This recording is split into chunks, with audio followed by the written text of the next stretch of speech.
Hello and welcome or welcome back to my channel. My name is David Novak. We went to the Umbrella Arts Festival in Evanston today. It focuses on arts by Asians and Pacific Islanders, American. And while there, it's just around the corner from the old Amaranth bookstore that I used to frequent when I was a young laddie working up in Evanston. And the same proprietor is still there. During that phase when all of the bookstores went out of business, his somehow weathered the storm. And when I began going back up to Evanston, for a while I was going to the dentist there. I was real delighted to see the shop still in existence. And so since we were just around the corner and we had, 45 minutes left on the parking meter, we said, why don't we go look at that shop? My partner had never been there before. It really is a lovely shop. Amaranth Books in Evanston. And I always feel, aside from just the greed of getting good books that I covet, I want to support the store because it's really a wonderful shop.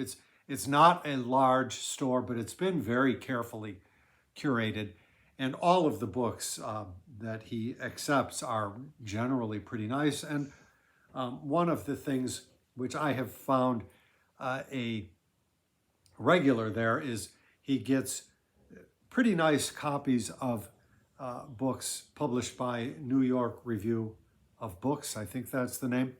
And I just, unless I open up the front page and really dislike what I'm reading, I just buy those blindly.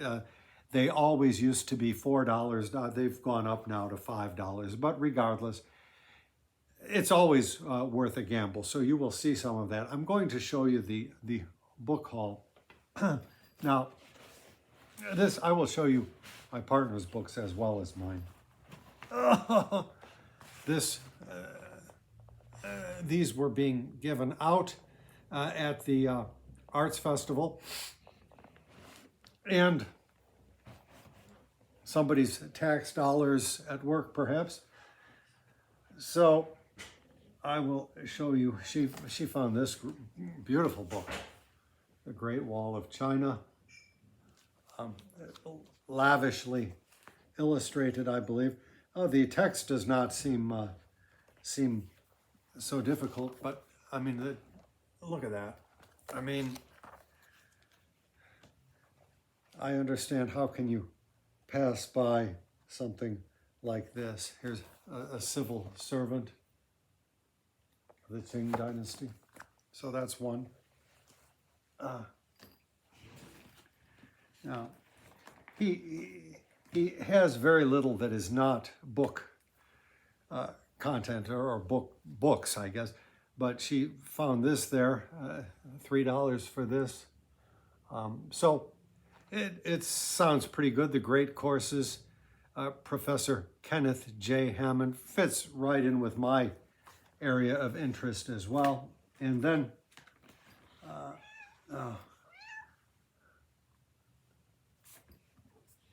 this book, and she picked this one up and said, I think I know this guy. He's the one who won the Nobel Prize. And indeed, pulled out the book, and it indeed said that, winner of the Nobel Prize. And I think she said he only had 2 books and possibly died after that. I'm not sure. I don't know anything about this, but one man's Bible, does it say? Yeah, one man's Bible. So now we'll get to what I picked up, and I went a little bit overboard. You have to excuse me with this. So I'll start with the obvious NYRB titles. When I was younger, I would occasionally pick up the American Scholar, edited by Joseph Epstein, and he had a column in every issue. I think it was monthly, which he would do pseudonymously under the name Aristides or something. And he would frequently make reference to this writer, Max Beerbohm. I've never read anything by him, but he was important in his day. So I'm curious to find out after all this time what his writing is like. Adam Gopnik said, "For me, Beerbohm has an almost dangerously perfect tone, a mixture of benign serenity and quiet intellectual authority that I think is the tone every essayist searches for." I suppose that would pretty well describe Montaigne. So I look forward to this. I can't pick anything out from the title, really. And then the other two, and I think I have something else by this author, a short story writer, Mavis Gallant, maybe?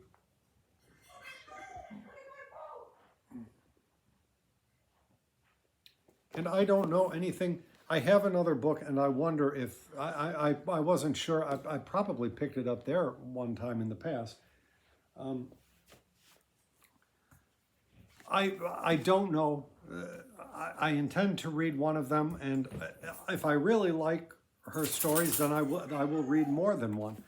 But it's far from certain. But I thought, well, $5, might as well just snap it up, considering that's often about what you might pay for postage for something that you buy online, and then you're unlikely to get this kind of perfect quality. I had bought the books. Now I can't remember the author's name. The Troubles and the Singapore Grip, and the other one, Singapore Grip, is the third. I have not read that one, but I read the first two and really enjoyed them. And they were just blind purchases. And a number of Russian authors published by NYRB I picked up there.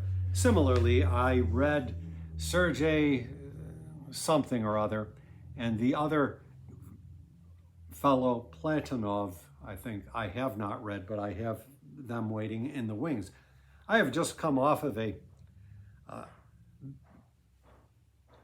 monumental book project, and I am trying to get myself geared up to begin reading again. I put my books back on the shelves and did not touch them while I was doing the writing project. It's best to separate those activities. I am going to get back into the swing of it, I hope. I plan to continue with what I was reading before I stopped, and then when that happens, maybe I will have time to move into other things. But as it is looking right now, I imagine that the rest of my year is booked solid just with my books of Chinese archaeology, and then my history of the French and English in North America by Francis Parkman. But there were a couple of other things which I was just curious about. So one of my viewers recommended a different biography of Thaddeus Stevens, and I really want to get that biography, but since I happened to see this one, I thought, well, I might as well pick it up. This was in the cheapy section. It was only $3. I mean, if it's not $3, then it's $5, you know, so $5 is regular price. And I passed on a couple of things which in the past I would have jumped at. I've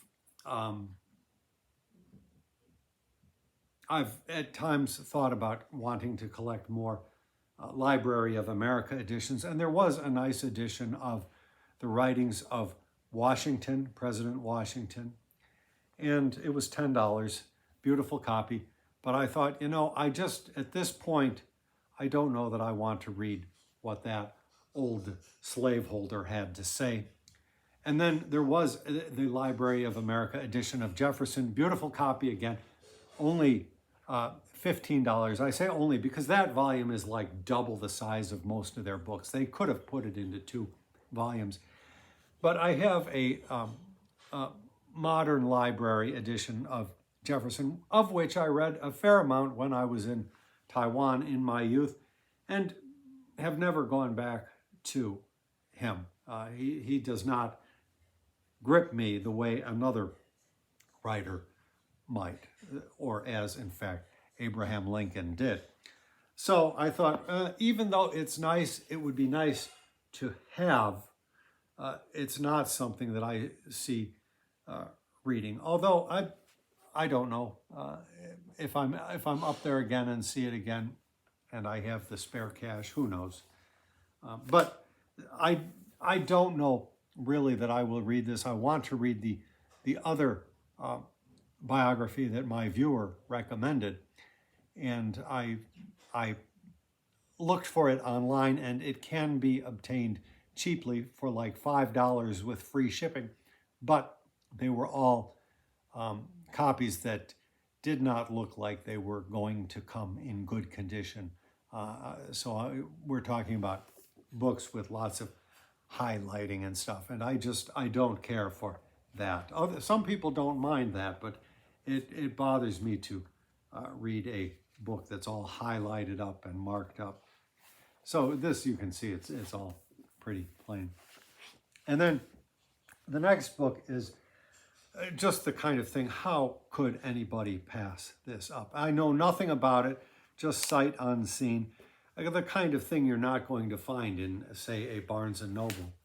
And it is called Islam and the Divine Comedy. And if you've read the Divine Comedy and know a little bit about Islam, well, it's certainly to be of interest what Islam has had to say about the Divine Comedy. So I look forward to it. This is an abridged translation of something that was originally published in Spain. So I look forward to it. It says, with the publication of this work, Professor Asen found himself in the eye of a storm as nationalist Italians, the Roman Catholic clergy, and other European Christians could not reconcile themselves to the thought of their most cherished religious poem being based on non-Christian sources. Professor Asen, however, faced up to his critics by enumerating the possible sources from which Dante could have obtained the salient features of Islamic eschatology. So it looks like he's talking more about Dante's sources. I hope he talks about the reaction or what the place of the Divine Comedy is in the Islamic world today. At any rate, it looks interesting. It will not be on my immediate list, to be sure. Oh, look at this. Is this it looks like it might be a Muslim Good Word Books. Never seen this before. First published in London, but then, so it's an old book published in 1926, reprinted in 2001, 2002 by Good Word Books, who I believe is in India, and there is some display of some of their other titles. So it looks very interesting. I don't know when I will get to it. And then just to top things off, I thought I would show you. This was in my neighborhood box, again, perfect copy. It will probably lay around here for a while and then go. Some years back, I did try to read it and did not care for this author's writing, but people speak very highly of it, so I will give it a second shot as well. I think I'm hoping to do that with a book by Ta-Nehisi Coates as well. So give it a shot.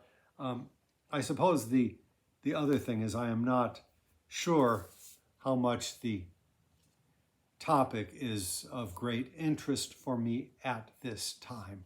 I really am trying to focus on my Chinese archaeology. So that is the book haul. I don't see anything else. I'm trying to get back into the swing of booktube videos as well. And there will be more forthcoming. Thank you very much for stopping by my channel.